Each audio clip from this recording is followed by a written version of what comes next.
Gold silver के साथ ही। और गोल्ड की अगर हम बात करें तो इंटरनेशनल मार्केट में $2731 के आसपास प्राइसेस ट्रेड कर रहे हैं। हमने 2 हफ्ते के ऊपरी स्तरों पर आकर गोल्ड प्राइसेस में कारोबार होते हुए देखा है। और हालांकि अगर आप ग्लोबल पर्सपेक्टिव से देखेंगे तो यूएस इन्फ्लेशन का जो डेटा रहेगा जो आना है वो फोकस में रहेगा, उसको मार्केट काफ़ी क्लोजली वॉच करेगा। और साथ ही साथ नेक्स्ट वीक जो यूएस फेड को लेकर एक्सपेक्टेशंस हैं कि अनदर रेट कट आ सकता है, वो भी काफ़ी इंपॉर्टेंट रहेगा। तो ये दोनों ही ट्रिगर्स काफ़ी इंपॉर्टेंट रहेंगे। तान्या हमारे साथ बनी हुई है। तान्या, पहले तो जो फैक्टर्स है जिनको गोल्ड क्लोजली वॉच कर रहा है उन्हें आप कैसे देखती हैं, फिर चाहे वो यूएस इन्फ्लेशन डेटा हो या फेड रिजल्ट की जो नेक्स्ट वीक एक्सपेक्टेशंस हैं रेट कट की, कैसे देखते हैं आप इन ग्लोबल क्यूज़ को?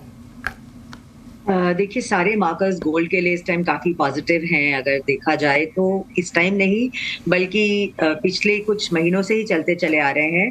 ये गोल्ड के रैली में एक पॉजिंग थी जब ट्रंप आए, और जो कि एक्सपेक्टेड था। ये बोला गया कि dollar should get strengthened, he is good for the US economy. तो ट्रंप आएंगे तो सोने की जो रैली है उसमें जरूर रुकावट आएगी। तो वही देखा गया कि ये एक्चुअली वापस करेक्शन होने के बाद का ये अवेटेड है, उतना ही है। एंड सारे मार्कर्स भी है। आप देखिए, चाइना की इकोनॉमी बूस्ट हो गई है, मतलब पैकेज का एक्सपेक्टेशन है।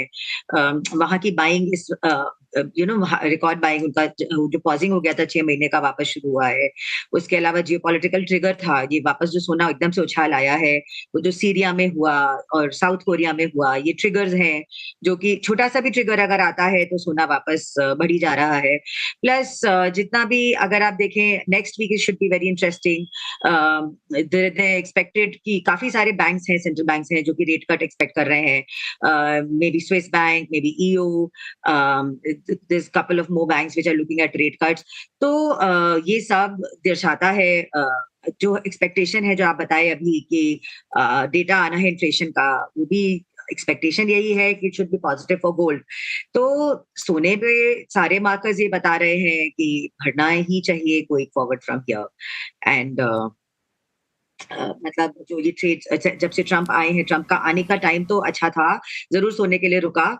लेकिन आने के बाद उनकी जो पॉलिसी सजेस्टेड है वो ये है कि जैसे they should cut tariffs and trade offs में भी प्रॉब्लम आएगा, जिसकी वजह से जो भी पॉजिटिविटी ही आएगी सोने में। तो we have all the markers going for.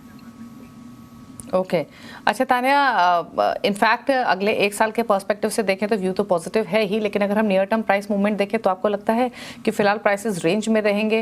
मतलब प्राइस आउटलुक नियर टर्म के हिसाब से क्या है? Depending on the data, I think within this week हमको एक और उछाल दिखना चाहिए। एक और विद इन $35 के आसपास का एक within this week to 10 days we should see gold going up. And long term तो खैर है ही, सोने का रैली ही है, क्योंकि जो रेट कट्स हैं वो 90% तक हो ही चुका है कि नेक्स्ट वीक रेट कट होएगा, वो ऑलरेडी फैक्टर्ड इन है। अब जनवरी का कॉन्वर्सेशन आने लगा है, जनवरी की मीटिंग के लिए भी 22% तक हो गया है। Market has factored in about 22% that एक और 25% बेसिस पॉइंट की आना चाहिए रेट कट। तो जहां ये वापस फैक्टर इन होने लगेगा, एक और पॉजिटिव आएगा सोने में। तो आईसी की अगले हफ्ते हमको दिखना चाहिए, जैसे अगर डेटा आ गए, जो जो चीजें हम लोग एक्सपेक्ट कर रहे हैं, और जो रेट कट्स का बैंक का आ गया, we should see in 10 days। Okay अच्छा तान्या, बाइंग कैसी है फिजिकल मार्केट में इन लेवल्स पर, और किस तरीके की डिमांड दिख रही है? देखिए, दिवाली तक तो बहुत अच्छी थी, we had a very good Diwali. लेकिन दिवाली के बाद से जो ये वॉलेटिलिटी आती है, सोना कभी भी वॉलेटिलिटी में एक बार पॉजिंग हो जाती है, रुक जाता है।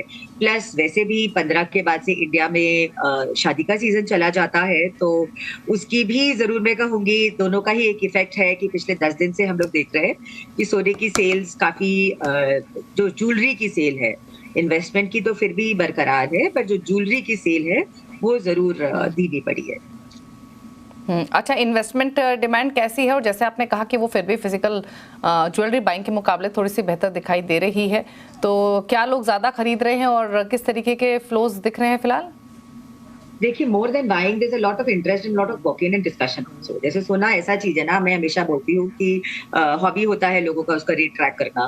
तो इंडिया में स्पेशली तो उसके लिए जैसे अभी अच्छा जब भी वॉलेटिलिटी होती है वो सोने की ज्वेलरी के सेल के लिए जरूर खराब होती है, बट इन्वेस्टर है वो काफी वॉचफुल रह रहा होता है, उसको लगता है ये रेट मेरा पकड़ लूं एकदम से भाग रहा है, उसको लगता है क्या गिरने वाला है, जो ये ट्रम्प की बात करेक्शन आया, काफी लोगों को वापस मोबिलिटी आई कि ये हम रेट पकड़ लें, इसके बाद नहीं, जैसे आप लोग के चैनल्स को देखते हुए पता ही है उन्हें कि सोना आगे बढ़ना है, तो काफी लोगों को ये लगता है कि हम ये रेट ले लें, हम जैसे कई कई स्कीम्स करते हैं, कई कई स्टोर्स की आपने सोने के लिए एडवांस दे दिया, आपका मंथली स्कीम्स है, ऐसे ऐसे करके काफी लोगों में दाम ये है कि भाव पकड़ ले, चाहे सोना हाथ में हो या ना हो, भाव पकड़ ले।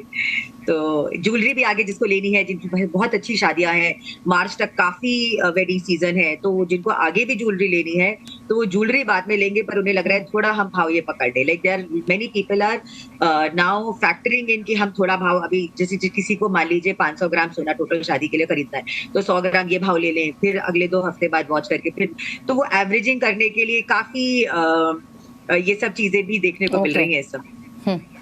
इंटरेस्टिंग है, मतलब ज्वेलरी बाइंग में भी लोग एवरेजिंग कर रहे हैं और अलग अलग लेवल्स पे खरीदने की कोशिश कर रहे हैं। यूजुअली इन्वेस्टमेंट्स में तो हम सुनते भी थे ये बात, बट इंटरेस्टिंग है, इन्वेस्टर स्मार्ट हो रहे हैं आज की डेट में, तो काफ़ी वॉचफुल भी हो रहा है प्राइसेस को लेकर और इसीलिए उसी तरीके से खरीदारी करता है। Anyways thank you Tanya show में आने के लिए और अपने व्यूज़ रखने के लिए, प्राइसेस पर, डिमांड पर्सपेक्टिव पर बताने के लिए किस तरीके के रुझान देखने को मिल रहे हैं। अनुज गुप्ता भी हमारे साथ बने हुए हैं, अनुज से एक राय ले लेते हैं, स्ट्रैटेजी ले लेते हैं उनसे गोल्ड पर। तो अनुज बताइए, अगर हम ट्रिगर्स की बात करें या इवेंट्स की बात करें तो काफ़ी इंपॉर्टेंट है, क्योंकि एक तरफ अमेरिका में 0.25% रेट कट की एक्सपेक्टेशंस, इन्फ्लेशन का डेटा आना है, इस हफ्ते ईसीबी की भी मीटिंग है, बीओसी की भी मीटिंग है, चाइना की तरफ से गोल्ड में बाइंग होना शुरू हुई है जो कि सपोर्ट दे रही है प्राइसेस को, मिडिल ईस्ट टेंशन जो रीएमर्ज हुई है उससे भी कहीं ना कहीं सपोर्ट मिला है।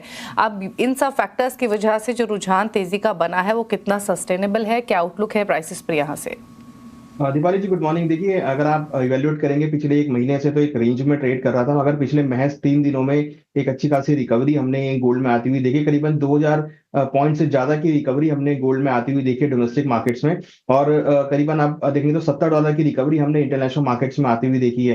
तो महज 3 दिनों में जो ट्रेंड था वो यहाँ पे रिकवर होता हुआ दिखाई दिया है। और कहीं ना कहीं अगर आप देखेंगे तो जो क्यूज आ रहे हैं जिसमें चाइना का सबसे बड़ा रोल रहा है, क्योंकि चाइना ने पिछले 7 महीनों के बाद अगेन खरीदारी करनी स्टार्ट करी है, वो सबसे बड़ा रोल प्ले है। और दूसरी तरफ जो जियोपॉलिटिकल टेंशन अगेन एस्केलेट हुआ है सीरिया में, उससे भी काफी हद तक सेफ हेवन डिमांड देखने को मिली है। तो इन 2 कारणों की वजह से हमने एक रिकवरी गोल्ड में आती हुई देखी। हमें लगता है कि थोड़ी बहुत रिकवरी अभी और कंटिन्यू हो सकती है।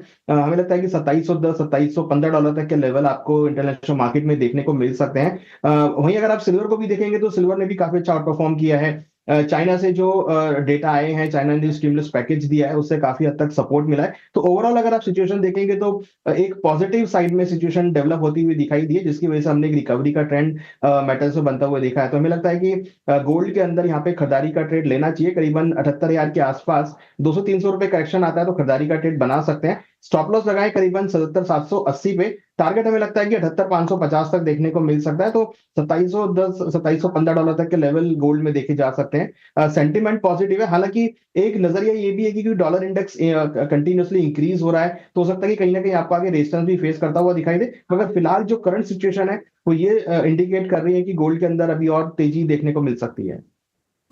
ओके, तो गोल्ड में यहाँ से और तेजी